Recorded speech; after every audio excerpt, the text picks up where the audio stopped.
Hi, my name is Joe Parcell with the University of Missouri. Welcome to this edition of Take One for Ag. Joining me today is Joe Horner with our Ag Business and Policy Extension Program through MU Extension and the College of Agricultural, Food and Natural Resources. Joe's with me today to talk about hemp, not only a hot issue in Missouri, but a hot issue nationally.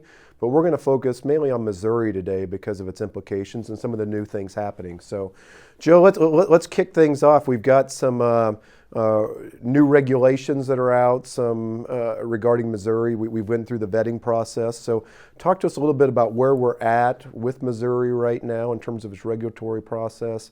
Sure. 2020 will be the first time in decades that Missouri growers can legally grow industrial hemp. Out of approximately estimated 128,000 acres that will be harvested across the United States this year, 80% of it has been for CBD. So there's a lot of enthusiasm about that. Wow, yeah, well, a lot of stores popping up around Columbia, Missouri here that CBD oil so on there. So talk to me a little bit, one of the, I think you have to list out where you're going to plant the hemp. And you've got to go to the FSA office. You've got to get a legal description and a GPS of where you're going to put it. You've got to have a license from the Missouri Department of Agriculture, and that license is going to require you to have a location, make an application, and have a FBI background check fingerprint that you have no criminal record. Wow, okay. So let's take that location a little bit further. So, a lot of cropland out there across Missouri. Are there certain factors of land where folks should be looking at to plant this if they decide to go that direction? Well, they're definitely not going to want to be in a low spot where water stands, and they're not going to want to be in some place that's got weed problems. There are no herbicides currently labeled for industrial hemp. So we've got to go back to either cultivation or close planting or plasticulture to raise it, and we've got to think in terms of eliminating weed pressure before we plant the crop. It's a little bit labor intensive potentially. Pretty labor intensive, especially for the CBD market, because people typically plant farther apart, as much as 3, 4, 5 feet apart in rows. More like a Christmas tree plantation, and so you got a lot of light there. You're going to have a lot of weed pressure if you don't plan ahead with mechanical solutions, with cultivation, or if you go over to Kentucky, they still do a lot of hand hoeing. Wow. Brings back memories of probably your my childhood of walking soybeans, sowing Rogan soybeans. So let's shift a little bit from, just for a second here, from the production side. Let's talk about some other issues. From the market price side, what are we looking at there?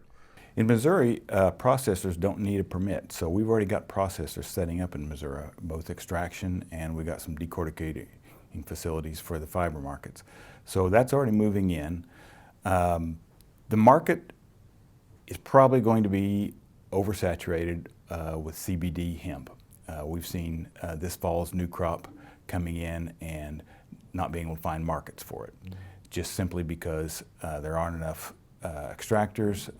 The extractors that are there don't have capital that want to buy a big inventory and work off of it. They just want to buy what they need as they need it. So farmers are used to dumping at the elevator in the fall, have to think differently. You have to have a contract ahead of time to know that you got a market for your product, whether it's grain or fiber or CBD material.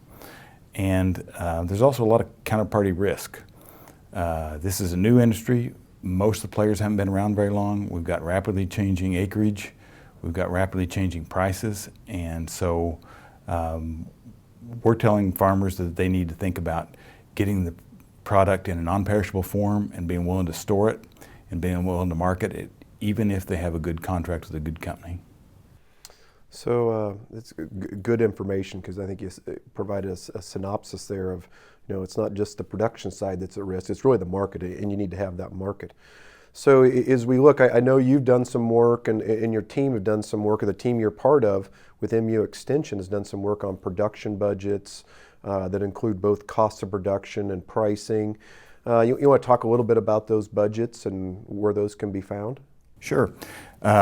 We've been working on it project for about a year. There's about 7 of us at the university, and part of that is putting together producer budgets that they can put their own numbers in for next year.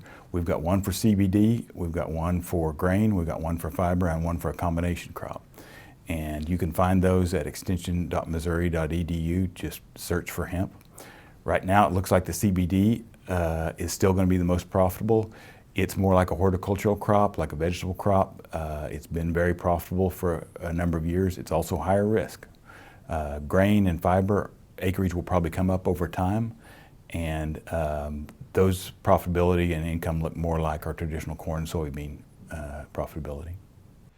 So Joe, one of the things that kind of a little side note here is, you know, the research your team's been working on hemp is only made possible by some outside funding that was made available to study this. It's not like you took this on your own spare time. So you want to give a little bit maybe of a shout out to those that helped fund this project. Sure, we were very fortunate to have some people with foresight. We didn't even foresee the 2018 Farm Bill allowing hemp. We were just getting things ready.